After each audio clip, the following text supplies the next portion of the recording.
Oh oui, mes amis, bienvenue sur cette nouvelle TLR Stories dans laquelle je vais vous raconter et vous détailler toutes mes interactions personnelles avec nul autre que Vincent Kennedy McMahon. Alors franchement, il n'y a pas besoin de présenter ce promoteur de catch, ce patron, ce fondateur de la WWE telle qu'on la connaît aujourd'hui. Et il faut aussi reconnaître que depuis maintenant quelques mois, voire quelques années, c'est devenu un nom qu'il ne vaut mieux pas trop prononcer. Mais dans tous les cas, quand on est un minimum honnête et sincère, cet homme a eu une influence et un impact indéniable, incomparable sur le catch mondial, et c'est pourquoi j'ai tenu à faire cette vidéo, parce que comme vous allez le voir, même si mes interactions avec lui, encore une fois, c'est des interactions en personne, où je l'ai eu devant moi et où j'ai échangé des mots avec lui, je vais tout vous dire dans cette vidéo. Dans tous les cas, donc, même si elles ont été un peu limitées dans leur quantité et dans leur qualité, il est indéniable que ça m'a marqué très profondément et que je peux dire, dans un sens, professionnellement, j'ai eu la chance de côtoyer Vince McMahon personnellement à 3 différentes occasions. Et chacune, étrangement, voire symboliquement, ont été à 3 stades différents de ma carrière. La première, c'était quand je n'étais pas encore sous contrat et que je débutais dans le catch, dans l'industrie. La deuxième, c'était aux essais qui m'ont valu mon contrat avec la WWE. Je reste convaincu que mon interaction avec Vince McMahon lors de ses essais en 2011 à Liverpool, c'est ça qui m'a valu mon contrat. La troisième, c'était à Orlando quand j'étais sous contrat depuis plusieurs années avec la WWE lors des enregistrements de Tough Enough en 2015. Donc maintenant, mes amis, voyons ces 3 moments phares de ma carrière dans la TLR Stories numéro 3.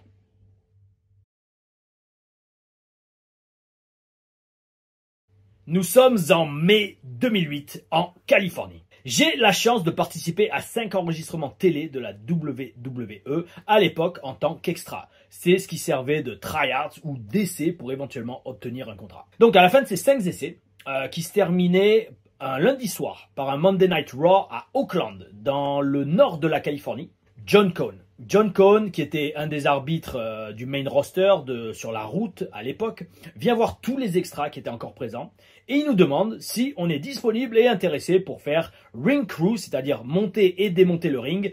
Le lendemain, il nous donne juste une adresse et il nous dit si vous êtes disponible, venez à cette adresse à 7h30, je crois, c'était 7h ou 8h du mat. Et il nous en dit pas plus.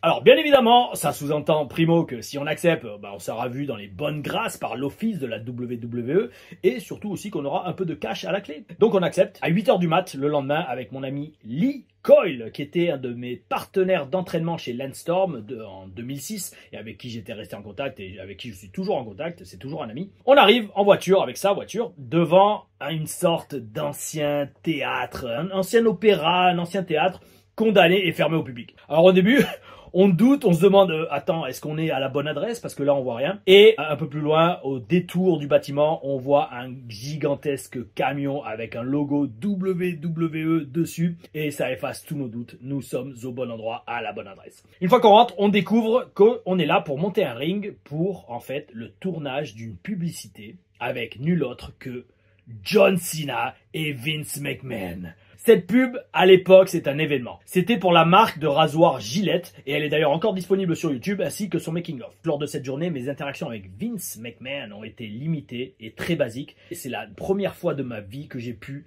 lui serrer la main et me présenter à son arrivée sur place vers les 11h du mat. Le ring avait fini d'être monté vers 10h, 10h30. Je confirme, mes amis, je vous confirme que sa présence était, en tout cas à l'époque et même plus tard, très intimidante. En tout cas pour un jeune catcheur comme moi qui avait même pas 2 ans d'ancienneté dans le business. Le voir être à la fois très professionnel avec les équipes de tournage, il est venu, il a serré la main à tout le monde en souriant et en disant merci, tout en dégageant une aura que tout le monde respectait et même j'ai presque envie de dire craignait. C'est l'impression qui m'a le plus marqué de cette journée. Je l'observais pendant le tournage avec John Cena sur le ring et en fait en le fixant je me disais, ce mec-là, il peut changer ma vie en me donnant un contrat WWE. Je veux que ce soit mon patron. Si c'est mon patron, ma carrière va changer. Et je pense que c'est à ce moment-là que c'est ancré dans ma tête l'idée, voire le but, qu'un jour ça arriverait. Le tournage se passe, ça prend toute la journée et enfin à la fin de la journée, donc qui a pris littéralement 12 heures pour tourner une publicité qui doit en faire même pas une minute, Vince McMahon et John Cena quittent les lieux. Vraisemblablement les deux ils sont épuisés et Vince dit alors à toute l'équipe ring, les extras et les arbitres et l'équipe aussi de tournage,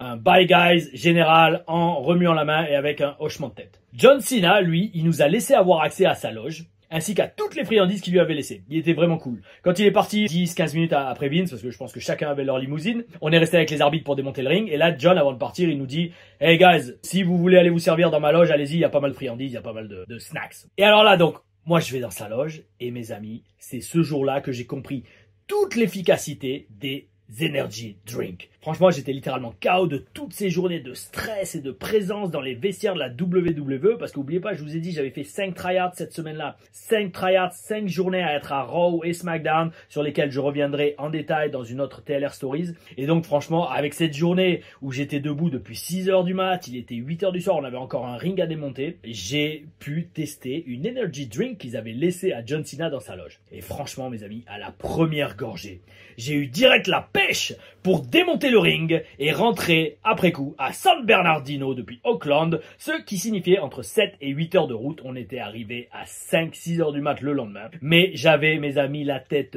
pleine de rêves et ma motivation de bosser un jour pour la WWE était alors plus forte que jamais. Oh oui, oh oui.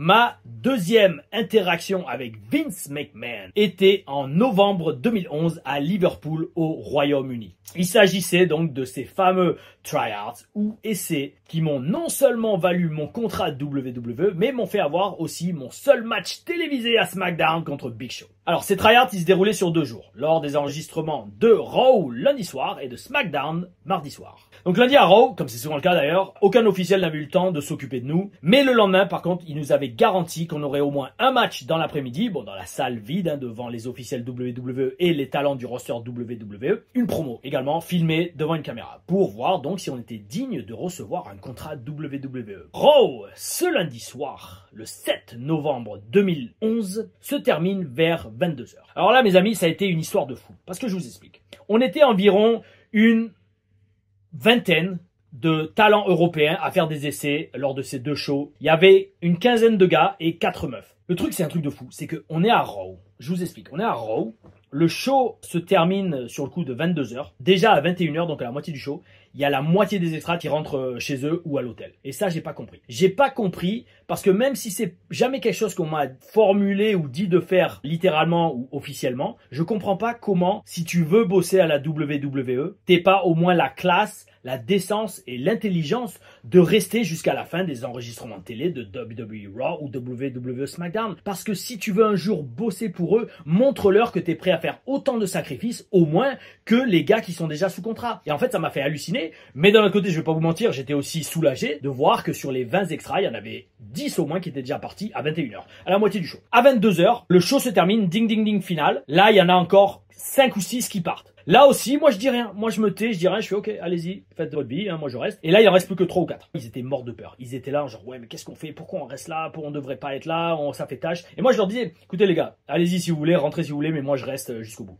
Pour moi, rester jusqu'à la fin, c'est être le dernier à quitter la salle. Laisser partir toutes les superstars WWE et partir le dernier. Pour moi, c'est la base. Si je voulais bosser un jour pour la WWE, il fallait que je leur montre que j'étais motivé et que j'étais conscient qu'il fallait être prêt à faire autant de sacrifices qu'eux. J'avais mon hôtel qui était à 5 minutes à pied de la salle. Donc, qu'est-ce que je m'en foutais de rentrer à 23h ou à minuit parce que le rendez-vous le lendemain n'était qu'à 11h30. J'aurais pu rentrer même à 2h du mat. De toute façon, j'aurais pas pu dormir, primo, vu l'expérience et vu l'excitation de tous les sens que j'avais. Et donc, je me suis dit, je reste jusqu'au bout. Et donc, voyant que les 3 autres extras donc sont partis sur le coup de 22h30, il y avait un long couloir qui menait jusqu'au vestiaire masculin et féminin. Toutes les superstars étaient obligées de marcher le long de ce couloir et de passer devant une petite porte pour aller dans le parking, monter dans le bus qui les attendait pour les ramener à l'hôtel. Donc moi je me suis mis au bout du couloir, juste à côté de l'entrée du parking, et un par un, ils sont tous descendus le long de ce couloir, ils m'ont vu avec ma valise, en costard, les bras le long du corps, et chaque fois qu'ils passaient, je leur disais « Hey, thank you, goodbye, see you tomorrow, thank you, goodbye, see you tomorrow ». Professionnel, poli, intelligent. J'ai dit au revoir à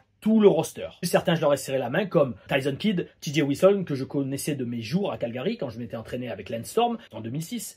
Et tout le roster a vu, mais c'est qui ce gars-là? C'est pas le petit français là qui fait des essais, qui est resté jusqu'au bout.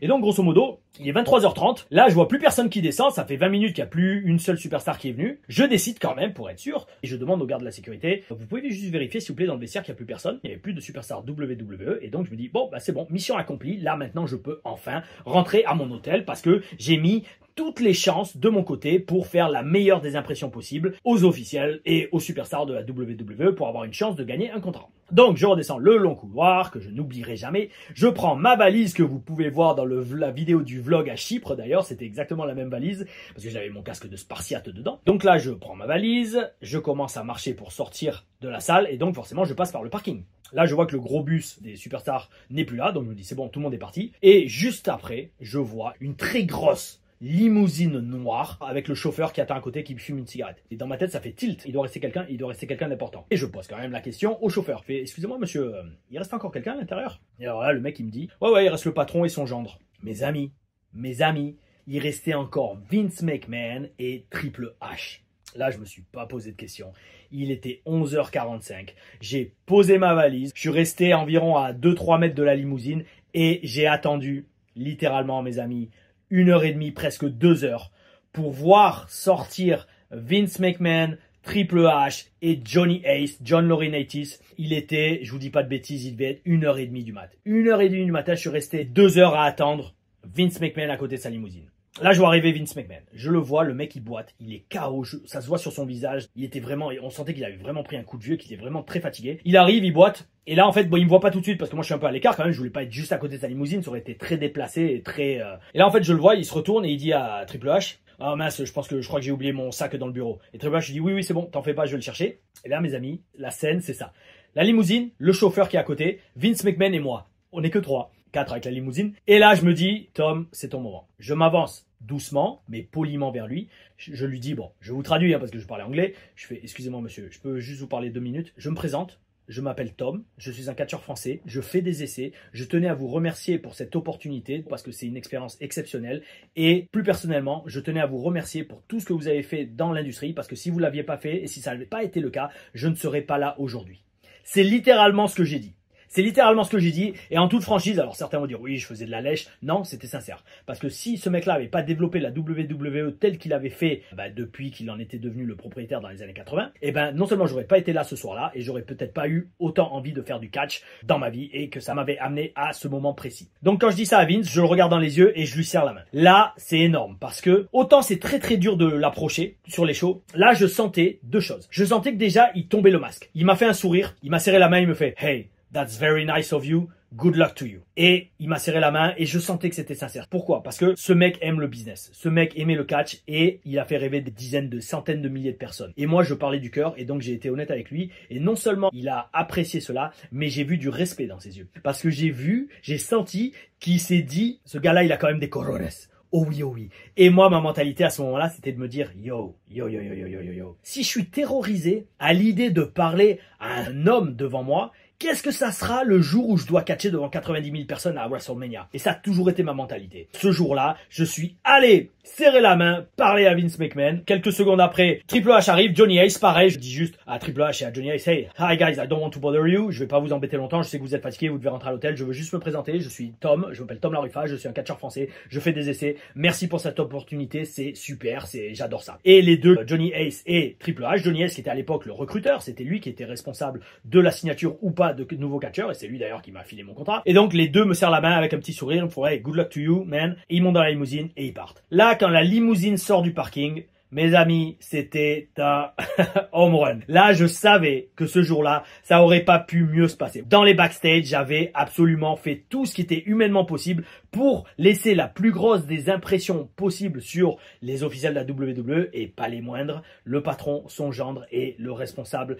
des talent relations, des relations humaines de la WWE. Et je suis rentré à l'hôtel. En fait, je me disais, toutes les étoiles sont alignées. Franchement, ça se passe super bien. Je suis allé me coucher le lendemain. Donc, j'arrive à SmackDown, on fait les essais, la promo, enfin, on fait le match. match, on fait la promo, ça se passe super bien, je reviendrai dessus sur une autre TLR Stories. Je me débrouille d'une façon ou d'une autre pour être sélectionné pour avoir un match handicap contre Big Show avec Zach Bevis, le frère de Paige, moi-même et un autre catcheur anglais. Nous sommes 3 contre 1 contre Big Show à SmackDown qui à l'époque feudait avec Mark Henry, une expérience exceptionnelle sur laquelle on reviendra aussi sur la chaîne, mais je reste persuadé que cette interaction d'être allé parler à Vince à côté de sa limousine et surtout de l'avoir attendu jusqu'à 2h du mat, c'est ça qui a convaincu les officiels et les scripteurs de la WWE de me donner ce match à SmackDown et le reste est de l'histoire. J'ai été signé et je suis parti à la WWE en 2012 et c'est ça qui a provoqué ma prochaine et dernière interaction personnelle avec Vince McMahon en 2015.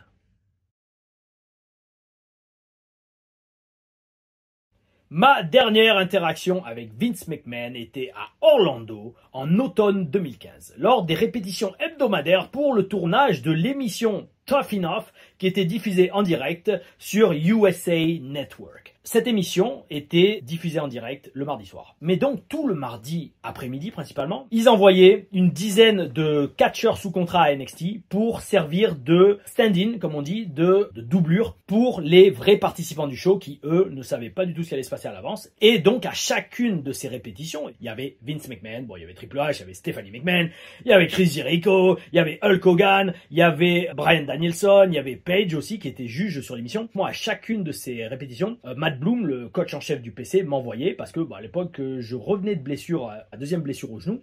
Et donc, il me disait, écoute, Sly, plutôt que tu prennes des chutes et que tu risques de te refaire mal, va faire ça. Et surtout, assure et montre bien ta gueule parce que Vince est là. Et là, c'était exactement ce que je faisais. C'était énorme. Il y avait plein de catcheurs ou de catcheuses différentes. Ça tournait chaque semaine, mais moi, j'étais le seul qui était toutes les semaines. Chaque semaine, j'avais un costard différent pour faire bonne impression et me démarquer de tout le monde. D'ailleurs, c'est lors de ces enregistrements que j'ai pu faire connaissance et discuter en profondeur avec Hulk Hogan. C'était magnifique. On l'a fait 2 ou 3 fois. J'ai adoré discuter avec Hulk Hogan. Et surtout, je me suis lié d'amitié avec Jimmy Hart. Jimmy Hart, je lui ai expliqué, hey, je suis aussi manager. Si t'as des conseils, je prends. Et il a tout de suite kiffé ma vibe, kiffé mon style. Et chaque fois que je le voyais, j'étais super content de voir Jimmy Hart lors de ces répétitions des émissions de Tough Enough. D'ailleurs aussi, un autre sur lequel j'ai eu une grosse et forte impression, c'était Chris Jericho. Chris Jericho qui m'a fait grave mousser dans son podcast il y a peut-être 5 ans maintenant, dont j'avais mis l'extrait où il parle de moi dans la vidéo Comment devenir catcheur aux États-Unis. Elle est toujours disponible sur la chaîne. Vous la voyez là derrière. Allez la voir parce que dedans il y a l'extrait de Chris Jericho sur son podcast où il me fait mousser de ouf et où il explique que Frenchie, Sylvester Lefort, il était super divertissant. Pourquoi? Parce que en fait donc dans ces répétitions, on faisait l'émission comme si on était les participants et il fallait qu'on réponde en impro. La réponse n'était pas importante parce que c'était juste pour régler les lumières et l'éclairage. Mais moi, il y a Vince McMahon devant moi littéralement à 3 mètres de moi. On est sur la scène, lui il est dans le ring, il a son petit casque, il règle tout, il règle l'agencement, le timing du show. Moi je me dis yo, il faut que je fasse bonne impression et il faut que je sois le plus divertissant possible parce que si j'arrive à marquer l'esprit de Vince McMahon, il va dire c'est qui le petit barbu là qui chaque fois il vient il me fait marrer, il me fait délirer, c'est qui ce gars là, il est sous contrat, il vaut quoi dans le ring et il vaut quoi au micro. Bon, au micro il voyait parce que donc Chris Jericho adorait me donner la parole parce que en impro total je sortais des trucs pour faire popper tout le monde, pour faire marrer tout le monde.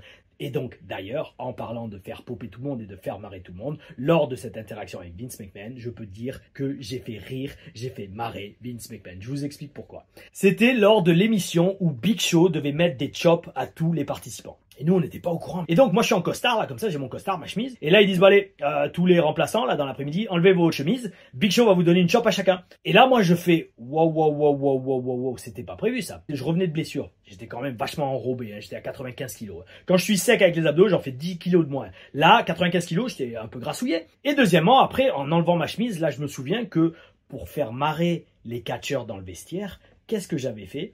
Je m'étais rasé les poils de torse, surtout sur les abdos, en forme d'abdos. Et donc, c'était pour faire marrer les gars dans le vestiaire au Performance Center. Et d'ailleurs, ça marchait à chaque fois. Les mecs, je leur disais, regardez les gars, j'ai récupéré mes abdos. Et là, j'enlevais le t-shirt. Et en fait, ils voyaient les poils rasés en forme d'abdos. Mais de loin, on dirait vraiment que je les avais.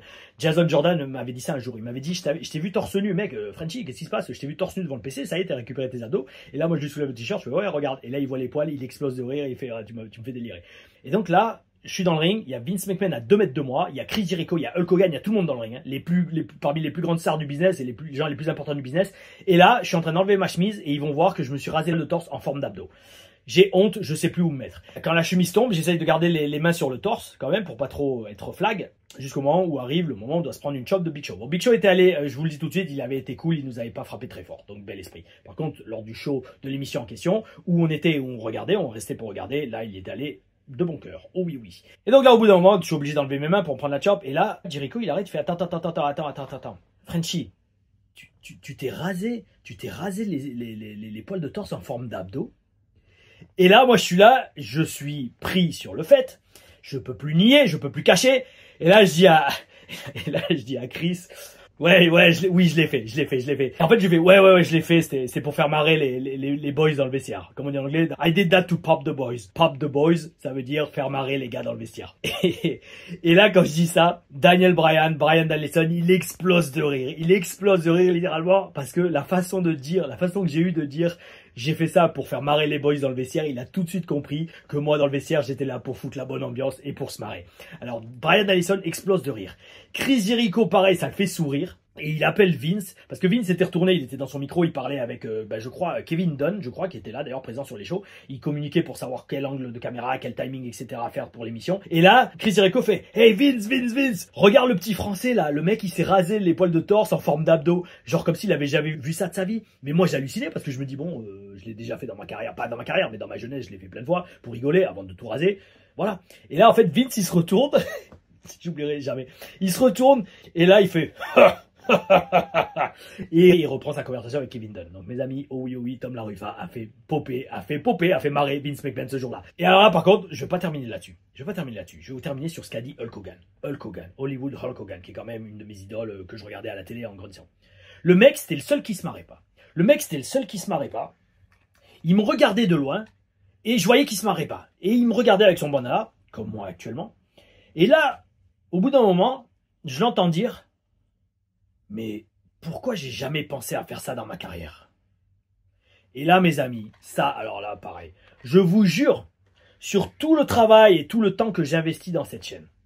Et je vous remercie d'être là. Donc d'ailleurs, mes amis, s'il vous plaît, abonnez-vous, likez, partagez cette vidéo si elle vous plaît. Et commentez. Posez des questions, n'hésitez pas en commentaire. J'y réponds dans les télé-reviews. Mais là, que Hulk Hogan dise ça, c'est peut-être un de mes plus gros accomplissements de ma carrière. Hulk Hogan qui dit... Mais pourquoi j'ai jamais pensé à faire ce qu'a fait ce petit français? Parce que Hogan, au début de sa carrière, se rasait justement les poils de torse, alors avec des formes spécifiques. Il avait un V, je me demande même si c'était pas fait un cœur à un moment. On en avait parlé d'ailleurs. Et là, en fait, quand il a vu les abdos rasés comme ça, sa réaction, ça a été, mais pourquoi j'ai jamais pensé à faire ça dans ma carrière? Oh oui. Ce jour-là, mes amis, bon, ça m'a pas mérité une place sur le roster principal, mais je peux dire fièrement que j'ai fait rire Vince McMahon et j'ai inspiré Hollywood Hulk Hogan. Oh oui, mes amis. C'était ma 3e interaction en personne avec Vince McMahon. Alors après, tout le reste, j'ai entendu beaucoup d'histoires par personnes interposées, notamment Nia Jax ou même Becky Lynch m'ont expliqué comment elle dealait avec Vince McMahon sur la route dans son bureau pour essayer de parler de storyline. Donc, ça sert pas à grand chose que je vous en parle ici parce que j'ai pas vécu ça personnellement. Tout ce que je peux dire, c'est que ce soit Nia ou Becky qui étaient les 2 catcheuses avec lesquelles j'étais le plus proche. Kalisto aussi m'a beaucoup parlé de Vince McMahon, c'est un très bon ami. Ils m'ont tous dit que Vince, il est très difficile à approcher. Déjà, à l'approcher physiquement, parce qu'il était toujours avec 2 gardes du corps, très dur de l'approcher et très intimidant également. Mais par contre, s'il se met à vous aimer, s'il commence à vous faire confiance, ça peut devenir, comme beaucoup de catcheurs le disent, un father figure, c'est-à-dire une sorte de père spirituel, père professionnel. Et Nia comme Becky adorait Vince, tout simplement. Vince leur donnait de super conseils et tout simplement a été très bénéfique pour leur carrière respective. Il y a une fois où c'est pas vraiment avec Vince que j'ai dealé, mais on a parlé de Vince avec un des scripteurs principaux de Raw qui s'appelait Ryan Ward. C'était en octobre 2015. Et en fait, pour faire simple, Ryan Ward avait découvert que j'avais un talent et un goût pour la peinture. Et il me dit, Sly, on peut faire des trucs de fou avec ça. Laisse-moi en parler avec quelques scripteurs, quelques officiels et je reviendrai vers toi. Pourquoi? Parce qu'il me disait que Vince, depuis 30 ans, 40 ans qu'il est dans le catch, il a vu tout ce qui était visible en catch. Donc en fait, pour faire simple, le catch, au bout d'un moment, ça le gave. Mais si on peut lui offrir un truc différent que du catch, enfin à l'époque en tout cas, si on pouvait lui offrir un truc différent que du catch à l'écran, ça allait lui plaire. Ce don de la peinture que j'avais, Ryan Ward, donc le scripteur, le scénariste principal de NXT, était persuadé que Vince allait adorer. Malheureusement, Mes amis, ça n'a rien donné et je n'ai pas terminé pour avoir un spot sur la route. Mais en attendant, Vince McMahon, pendant 4 ans, a signé les chèques de paye qui me permettaient de vivre le rêve américain et de vivre aux États-Unis et de travailler à la WWE. Et pour ça, professionnellement, je lui dis merci. Je lui dis également merci d'avoir payé un repas au resto pour moi-même et French Wrestling Beast Guillaume Lepers, que beaucoup d'entre vous connaissent, quand on était allé voir Nia Jax lors d'un tournage d'un épisode de Total Diva en Californie en février 2019. Elle était là-bas à Los Angeles, d'habitude, bon, elle habite en Floride, mais sa mère habite en Californie, et elle était sur place. Je lui envoie un texto, je dis, oh, je viens de voir que t'es à Los Angeles, j'y suis aussi avec un pote, on peut se voir. Elle fait, ouais, bien sûr, viens à cet hôtel, je vais descendre déjeuner. J'y vais, juste pour la voir. Je lui dis, attends, j'ai mon pote dans la voiture, ça, j'ai pas beaucoup de temps. Il me fait, mais non, mais vas-y, dis-lui qu'il laisse la voiture au valet, dis-lui que le numéro de ma chambre, et c'est bon, je vous offre à manger. Là, je fais, ok, t'es sûr? On fait, ouais, c'est bon, t'inquiète. Ok, cool. On est à table, on mange avec Nia Jax, et à la fin du repas, on lui fait, attends, non, laisse-moi payer, s'il te plaît, je veux pas abuser de ta gentillesse. Elle fait, non, t'inquiète pas, c'est Vince qui paye. Donc, Vince McMahon, merci de m'avoir employé pendant 4 ans à la WWE, et merci d'avoir payé ce repas, ce jour-là, à moi-même et French Wrestling Beast par l'intermédiaire de mon ami Nia Jax. Oh oui, oh oui. Donc, mes amis, voilà. Maintenant, je veux quand même finir cette vidéo pour parler de toutes les controverses autour de Vince McMahon en ce moment, et notamment aussi du documentaire sur Netflix, parce que je vous ai dit que je l'ai regardé et que j'allais donner mon avis sur la série dans cette TLR Stories numéro 3. Je vais pas me prononcer sur toutes les allégations et les affaires judiciaires qui y a en cours vis-à-vis de Vince McMahon, tout simplement parce que déjà je ne connais pas l'affaire de A jusqu'à Z, et personnellement, alors c'est pas que je m'en tape, mais voilà, pour moi c'est pas à moi d'en parler, c'est à la justice de faire son boulot. Premier truc. Moi, je parle que personnellement, c'est-à-dire tout ce que j'ai vécu personnellement dans ma profession du catch. Et Vince McMahon, et également après avoir vu le documentaire sur Netflix, j'ai du respect pour lui. J'ai du respect professionnellement pour lui. Pourquoi? Parce que ce qu'il a fait dans le business, ça montre une passion inégalée, démesurée, qui lui a forcé à faire tous les sacrifices. Alors, est-ce que dans un sens, peut-être, ça l'a un peu rendu fou? Oui, mais les amis, la frontière entre la folie et le génie est souvent très très fine. Et je pense qu'on peut dire que Vince McMahon est un génie passionné qui a révolutionné l'industrie. Et franchement, les controverses et les affaires judiciaires, ça, j'en parle pas. C'est pas le sujet de la vidéo. Mais je regrette énormément de n'avoir jamais travaillé d'un point de vue de catch avec lui. Parce que je suis sûr que j'aurais pu puiser dans son expérience et son savoir comme cela ne m'aurait jamais été permis ailleurs ou avec quelqu'un d'autre. Donc, pour ça, des regrets de n'avoir jamais été sur le main roster WWE, mais aucun regret pour les 3 interactions en personne que j'ai eues avec Vince McMahon, que je vous ai exposé et détaillé dans cette TLR Stories. Mes amis, merci d'avoir regardé cette vidéo. Si vous avez aimé cette vidéo, si vous aimez la chaîne, si vous aimez le contenu, très important, s'il vous plaît, abonnez-vous, mettez la cloche, partagez les vidéos, participez, parce que c'est ça qui me permet de développer la chaîne et de vous offrir toujours de plus en plus du contenu de plus en plus exceptionnel, comme les TLR POV, le catch à la première personne où vous vivez un show de l'intérieur, les TLR Reviews où j'analyse des shows, les TLR AM où j'analyse mes anciens matchs en vidéo, et bien évidemment, comme vous venez de le voir, les TLR Stories où je vous parle des moments phares, des moments clés de ma carrière. Et c'était le cas dans cette TLR Stories numéro 3 avec Vincent Kennedy McMahon. La prochaine sortira le mois prochain et je vous parlerai de mes essais WWE, de comment la WWE m'a repéré, et ça aussi je vous promets, c'est une vidéo à ne pas manquer. Mes amis, c'était Tom La Ruffa. Je vous souhaite à tous une bonne journée, une bonne soirée et surtout gardez le bel esprit. Aou.